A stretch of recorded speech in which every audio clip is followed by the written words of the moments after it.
गेल्या वर्षीची 2024ची लालबागच्या राजाची मिरवणूक ही तब्बल 20 तास चाललेली होती। यंदाच्या वेळेला 24 तास झालेले असले तरी विसर्जनामध्ये काहीसा अडथळा आलेला आहे। अभिषेक मुठाळे आमचे प्रतिनिधी गिरगाव चौपाटीवरती आहेत, आपल्याला अपडेट्स देत आहेत। अभिषेक,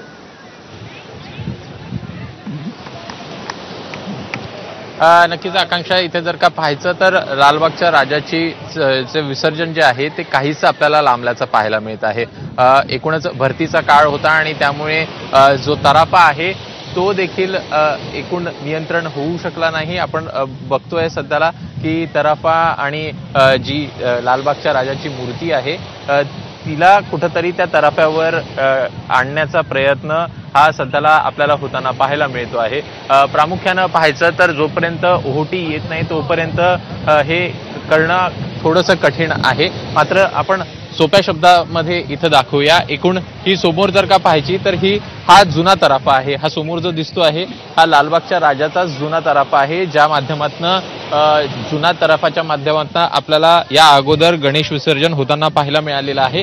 समोर जे दिसत आहे तुम्हाला ते हायड्रोलिक्स आहे, एकूणच लिफ्ट आहे, एक प्रकारची लिफ्ट आहे ती, ज्या माध्यमातनं जो लालबागचा राजा आहे तो आपल्याला लिफ्ट करताना पाहायला मिळतो। जी एकूणच मूर्ती आहे ती अलगद त्या तराफ्यावर घेतली जाते, ती त्या लिफ्टच्या माध्यमातनं त्या लिफ्टवर ठेवली जाते, जी हायड्रोलिक्स लिफ्ट आहे। आणि त्या लिफ्ट केल्यानंतर ती एकूणच विसर्जनाकडे जेव्हा मार्गस्थ होतो त्यानंतर ते हायड्रोलिक लिफ्ट जी आहे ती खाली आणली जाते आणि ती खाली आणल्यानंतर जो लालबागचा राजा आहे तो हळूहळू पाण्यामध्ये आपल्याला खाली जाताना पाहायला मिळतो।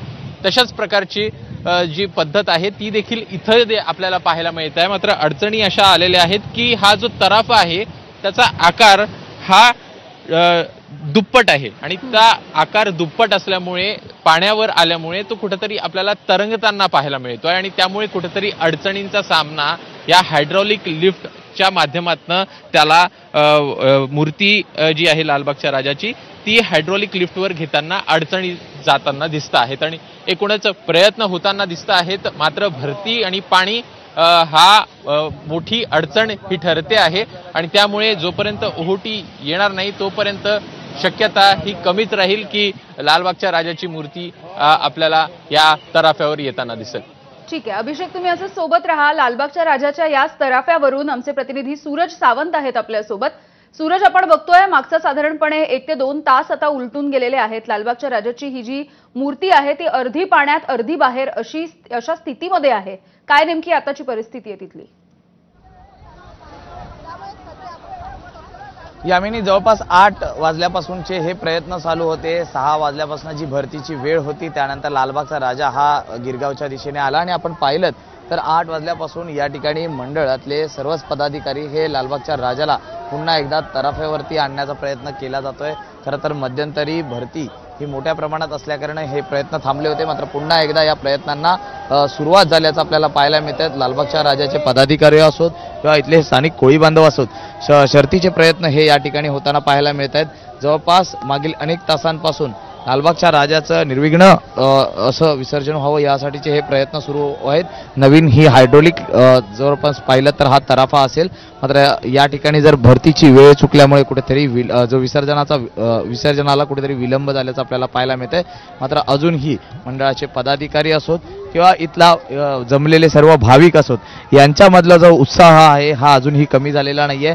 राजाच्या शेवटच्या दर्शनासाठी अजूनही गिरगाव चौपाटीवरती नागरिकांची ही गर्दी मोठ्या प्रमाणात आपल्याला पाहायला मिळते। त्यामुळे एक निस्वार्थ प्रेम हे आपल्या राजावरती आपल्या भाविकांचं हे या ठिकाणी आपल्याला पाहायला मिळतात। मी ही गर्दीची दृश्य आपल्याला दाखवतो। अजूनही या ठिकाणी शर्थीचे प्रयत्न चालू आहेत आणि दुसरीकडे भाविक हे लक्ष देऊन आहेत की राजाच्या विसर्जन नेमकं कधी होतंय। 24 तास उलटले, जवळपास 11 दिवस मनोभावे पूजा केल्यानंतर मंडळाच्या पदाधिकाऱ्यांकडनं विसर्जनासाठी मिरवणूक काढली होती। 20 तास ही मिरवणूक चालली। सकाळी 6:30च्या सुमारास मूर्ती ही गिरगावच्या दिशेने आली होती, मात्र त्याच दरम्यान हायटाईड सुरू झाल्या कारणानेच कुठेतरी ह्या अडचणी येत होत्या।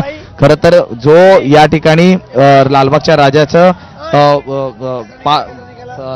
पाट आहे आणि मूर्तीचं म्हणजेच तराफ्याची जी क्रेन आहे यामध्ये पाणी हे मोठ्या प्रमाणात हेलकावे घेत असल्यामुळे त्याचा अंदाज येताना दिसत नाहीये. त्यामुळेच कुठेतरी हा विलंब हा होताना आपल्याला पाहायला मिळालेला आहे. यामिनी, अगदी सूरज, आपण बघतोय की आता हा तराफा आणि मूर्ती यांच्यामधलं अंतर कमी होत आहे. तराफा आता मूर्तीच्या दिशेनं हळूहळू पुढे जाताना दिसतोय.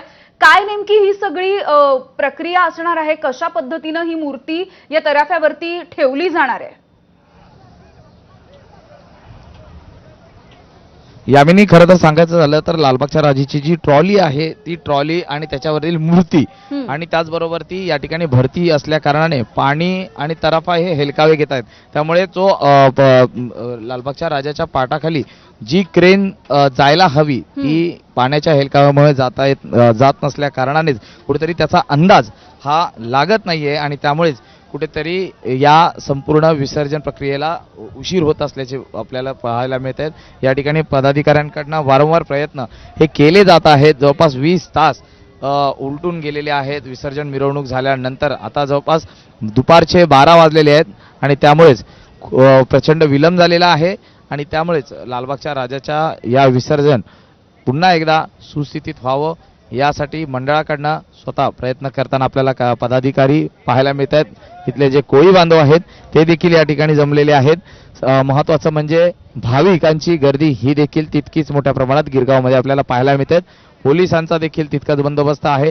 त्यामुळे एकूणच सध्या आपण पाहतोय तर पुन्हा एकदा मंडळाकडनं राजाच्या विसर्जनाच्या साठीचे जे प्रयत्न आहेत हे आपल्याला होताना पाहायला मिळत आहेत. अगदी सूरज, खरं तर भरतीमुळे हे सगळं म्हणजे काही अडचणी येत आहेत, मात्र ओहोटीची साधारणपणे वेळ काय आहे या संदर्भात काही कळू शकलंय का? आणि दुसरं म्हणजे जे इतर प्रशासनाकडून काही प्रयत्न केले जाऊ शकतात का या तराफ्यावरती लालबागच्या राजाला पुन्हा एकदा आणण्यासाठी?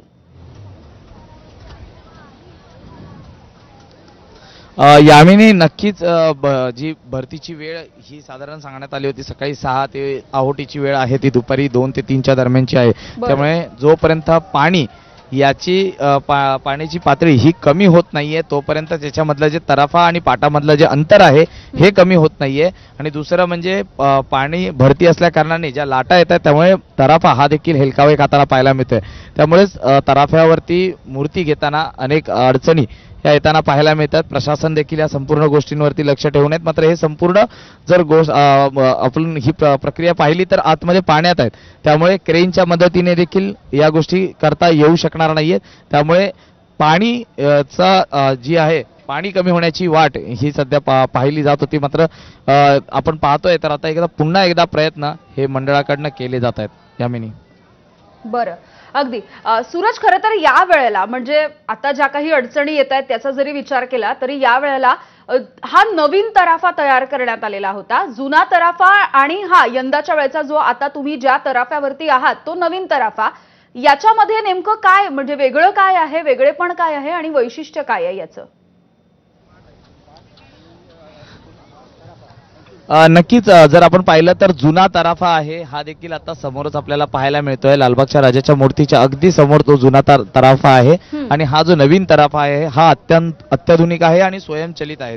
दुसरीकडे तो जो आपला जुना तराफा होता लालबागच्या राजाचा हा या तराफावरती मूर्ती आल्यानंतर ती कोळी बांधवांच्या बोटींच्या मदतीने आतमध्ये समुद्रात नेली जात होती आणि नंतर त्याचं विसर्जन केलं जात होतं.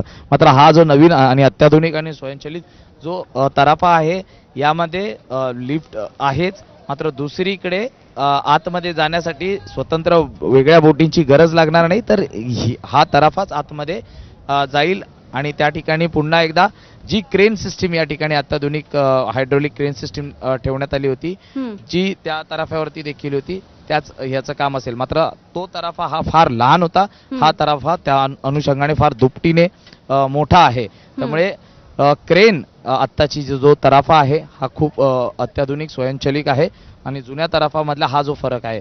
मात्र दुसरीकडे जो अंदाज आहे पाण्याचा अंदाज लागणं खरं तर कठीण आपल्याला पाहायला मिळते. त्यामुळे पुन्हा एकदा हे प्रयत्न करताना मंडळाकडनं पाहिले जात आहेत.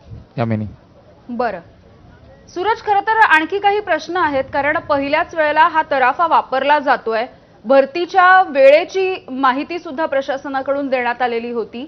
खरं तर आतापर्यंतचं विसर्जन आपण लालबागच्या राजाचं वर्षानुवर्ष पाहतो आहोत की राजा ज्यावेळेला गिरगावला येतो तेव्हा त्यानंतर जो जुना तराफा तुम्ही दाखवला त्याच्यावरती तो विराजमान होतो आणि मग पुढे त्याला घेऊन खोल समुद्रामध्ये नेलं जातं। यंदाच्या वेळेची ही जी आताची जी परिस्थिती निर्माण झाली आहे, जी आपण म्हणूया काहीशी नैसर्गिक सुद्धा आहे, मात्र या सगळ्याचा विचार करण्यात आलेला नव्हता।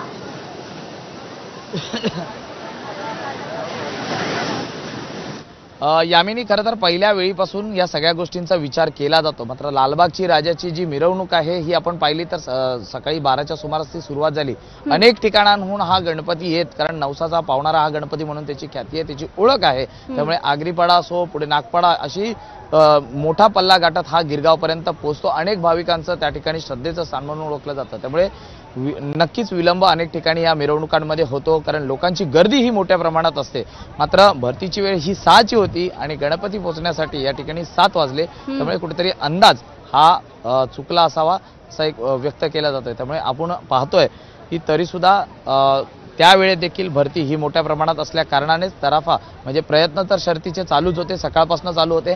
मात्र तराफा आणि ज्या ठिकाणी मूर्ती ही पाण्यात आहे त्या ठिकाणचे जे अंदाज आहे हा अजूनही येताना पाहायला मिळत नाहीत, कारण लाटा या उंच आहेत। यामिनी, अगदी सूरज, आपण या दृश्यांमध्ये बघतो आहोत की वारंवार मंडळाचे जे पदाधिकारी आहेत त्यांच्याकडूनही कार्यकर्त्यांकडूनही प्रयत्न केले जात आहेत। मूर्तीच्या हळूहळू जवळ हा तराफा येतोय, मात्र लाटांचा हेलकावा इतका आहे की काहीच स्थिर राहू शकत नाहीये।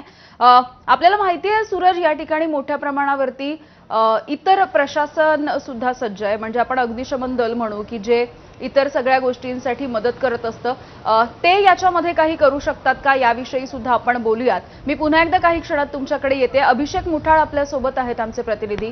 अभिषेक, इतर जे प्रशासनामधले जे कोणी लोक या ठिकाणी तैनात आहेत त्यांच्याकडून काही मदत केली जाऊ शकते का या सध्याच्या परिस्थितीमध्ये?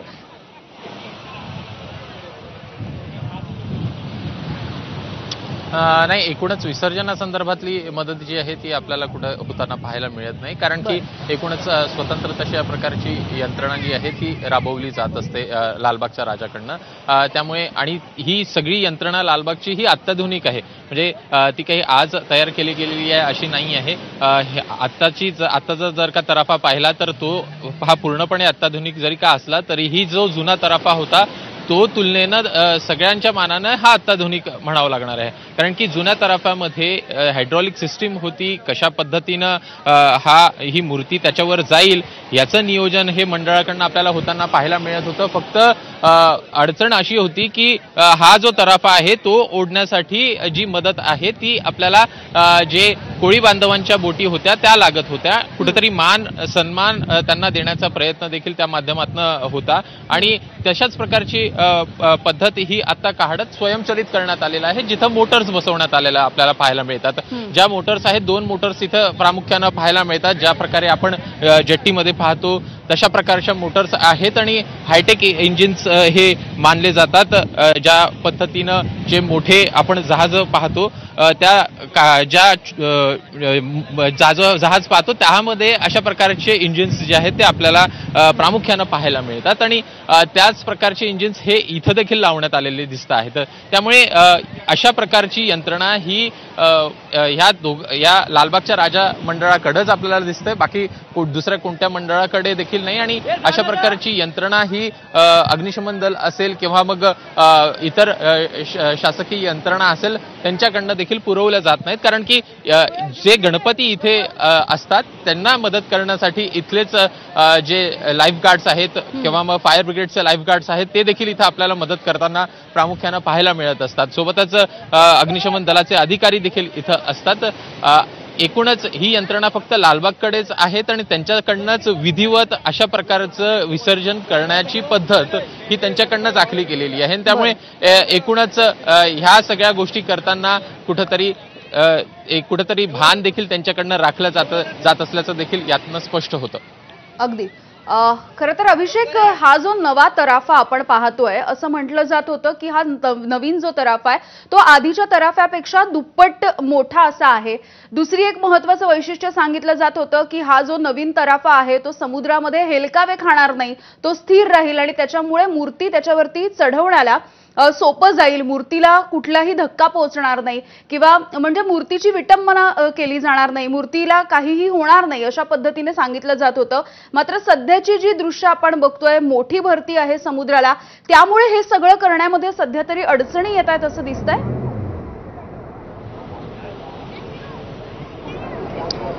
नक्कीच समुद्र आणि समुद्राच्या पुढं कोणीच नाही असं एक बोललं जातं आणि तशाच प्रकारचं सध्याचं वातावरण पाहायला मिळत आहे. ओहोटी जोपर्यंत समुद्र हा शांत होत नाही तोपर्यंत एकूणच ह्या गोष्टी देखील आपल्याला पूर्ण होताना पाहायला मिळणार नाही. एक जर का पाहायचं तर जुन्या तराफ्यामध्ये आपल्याला जी हायड्रॉलिक सिस्टीम आहे तशाच प्रकारची हायड्रॉलिक सिस्टीम याच्यामध्ये देखील आहे, त्यामध्ये काहीही वेगळं नाही. मात्र मुद्दा असा आहे की ही जी एकूण तराफा आहे या तराफ्याचा आकार हा दुप्पट आहे. एकूणच हेलकावे कुठेतरी खाणार नाही अशा प्रकारचा अंदाज होता, मात्र तो कुठेतरी फोल ठरला आहे का असे देखील प्रश्न उपस्थित होऊ शकतात. एकूणच अद्याप त्या संदर्भात अधिकृतपणे बोलणं हे देखील योग्य होणार नाही. मात्र स्पष्ट यामधनं सध्याला दिसतं आहे की कुठेतरी हायड्रॉलिक्सचा जर का मुद्दा बोलायचा झाला तर तिथे जरी अडचण आली असली तरीही कुठेतरी हा तराफा हेलकावे खातो आहे. एकूणच इतर गोष्टींसंदर्भात देखील या संदर्भात भाष्य जे आहे ते मंडळाकडनं होताना आपल्याला पाहायला मिळू शकतं. मात्र अडचणी ह्या येताना दिसलेल्या आहेत आणि एकूणच समुद्र हा त्यामध्ये मोठी अडचण म्हणावं लागेल. अगदी ठीक आहे अभिषेक, मी पुन्हा एकदा तुमच्याकडे येते. आपण पुन्हा एकदा थेट या तराफ्यावरती जाऊयात. आमचे प्रतिनिधी सूरज सावंत आहेत आपल्यासोबत. सूरज, साधारणपणे ओहोटीची वेळ ही साधारणपणे 2 ते 3च्या दरम्यान सांगितली जाते आहे. सूरज, पुन्हा एकदा काही क्षणांमध्ये तुमच्याकडे येतो आहे. मात्र सध्याची ही दृश्य आपण बघतोय लालबागच्या राजाचं